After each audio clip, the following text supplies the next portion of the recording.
Boa noite, gente. Tá começando mais um programa do Elas Pensam. E no episódio de hoje eu tô aqui com a Raquel, que vai apresentar esse programa comigo, né, Raquel? Isso mesmo, Mel. A gente está com o quadro Conversa Aberta do programa Elas Pensam e a gente vai falar da história do senhor Antônio Carlos da Silva, uma história de superação, resiliência e aprendizado. Isso mesmo. Também a gente tá aqui com a Camila Nunes, que foi a entrevistadora, e a nossa psicóloga Leia, que vai falar um pouquinho sobre a história dele.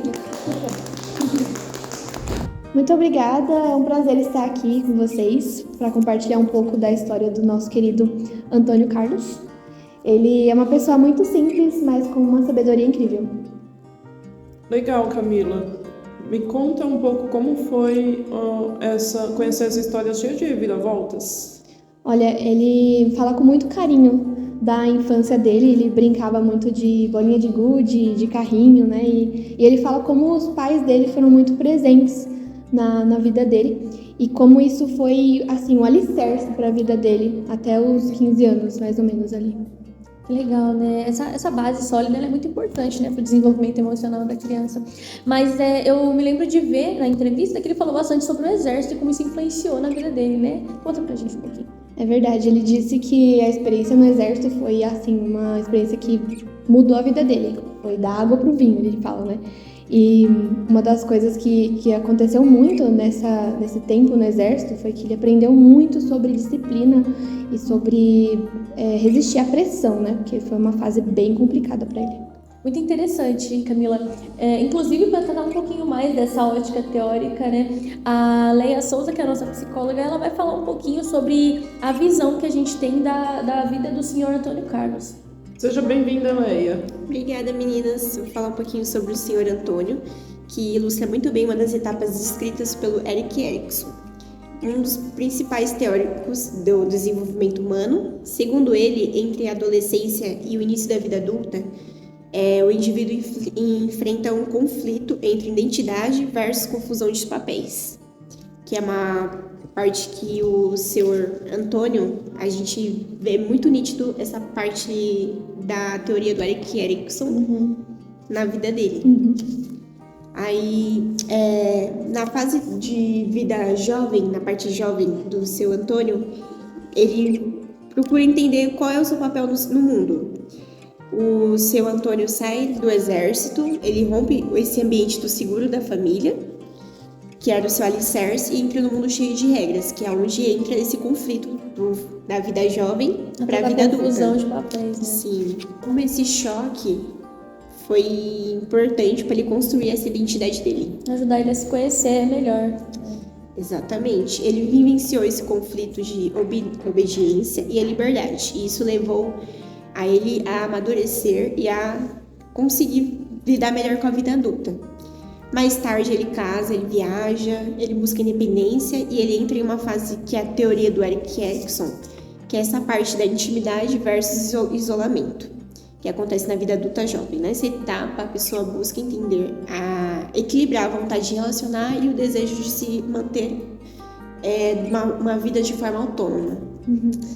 Bacana. Obrigada por essa análise, Leia. Essa contribuição foi muito importante para a gente entender um pouquinho mais sobre a vida do senhor Antônio Carlos. É curioso como esses aspectos de vida moldam a nossa personalidade, né, Mel? Com certeza. Do ponto de vista psicológico, esse é um exemplo clássico de crise, né? Como oportunidade de crescimento. Esses momentos muito difíceis fazem a gente se moldar mais a nossa personalidade, né? Sim, com certeza. Até uma coisa que o seu Antônio comentou bastante foi que ele teve essa mudança, ele aprendeu muito errando, né? Ele fala que ele era uma pessoa muito fechada para o novo, né? E ele era uma pessoa que acabava sendo muito orgulhoso, porque ele achava que sempre estava certo, o que ele achava era mais importante. Só que aí quando ele teve que se submeter às regras e a tudo que ele passou, ele mudou isso. Foi desconstruído, né? Exatamente. Muito legal. Exatamente. Interessante como essa vivência que ele teve desconstruiu essa personalidade, moldou uma nova forma de identidade dele. Bem interessante. É interessante como a vida dele deu muitas voltas, né? Porque ele casou muito novo, ele viajou o mundo e ainda teve um AVC, né? A gente viu na entrevista que ele falou que teve um AVC. Como é que foi isso? É isso mesmo, e ainda assim ele continuou lutando, né? Ele é muito persistente, eu vi muito isso durante toda a vida dele, ele não teve só um AVC, né? Ele teve alguns traumas ali e perdas, né, na vida dele e continuou lutando. E agora ele quer realizar um sonho antigo, que é escrever o próprio livro. Olha só. E aí ele começou, o nome do livro é Cada Tentativa Era Acertar. Que lindo título, Camila. Traz uma mensagem bonita de esperança, Sim. né? Isso é muito interessante porque ele usa a dor como uma forma de transformação. Isso é muito bonito. Exatamente. E é muito inspirador porque ele fala sobre o amor que quem ama corrige.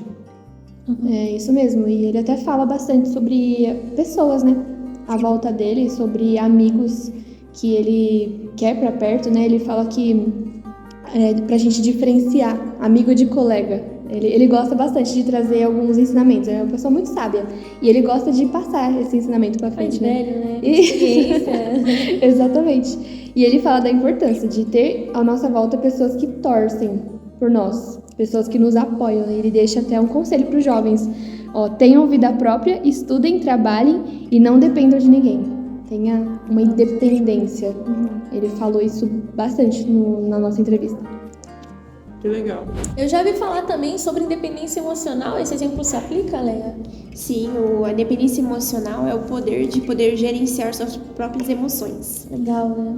E isso vale muito para os relacionamentos, né, Leia? Porque ele dizia que é melhor se separar do que viver sofrendo. Essa questão de autonomia afetiva é muito É importante. o poder de se libertar, né? A independência emocional. É isso mesmo, e ele acredita bastante em Deus, né? Então ele acredita que Deus ele não quer ninguém preso ao sofrimento. Foi uma fala muito sincera A gente dele. percebe que a fé é muito importante, né, nesse contexto para ele. Com certeza. Camila, se você pudesse resumir a história do senhor Antônio Carlos em uma palavra, qual seria? Olha, resiliência. Resiliência, porque ele é a prova viva de que o erro e a dor podem ensinar mais do que o sucesso. Total. E é com essa reflexão que a gente vai encerrar o nosso Conversa Aberta de hoje.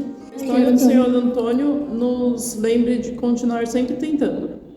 Como ele mesmo falou, né? Cada tentativa era acertar. Eu quero aqui agradecer você, Camila, você, Leia, e você por apresentar sempre comigo, né, os programas. Queria agradecer a nossa produção, a nossa equipe de estudo. Muito obrigada. E para você que está assistindo, e um agradecimento especial para o seu Antônio Carlos, né? Que foi o foco dessa entrevista. Gente, muito obrigada. Até a próxima.